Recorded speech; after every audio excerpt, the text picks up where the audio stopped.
Sam,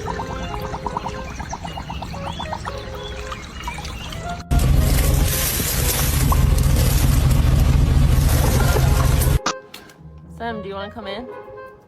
Come in. Okay. You want to come in? Hello.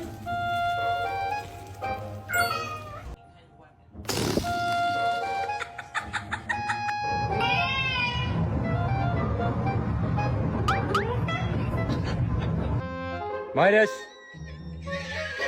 Hey. Holy shit.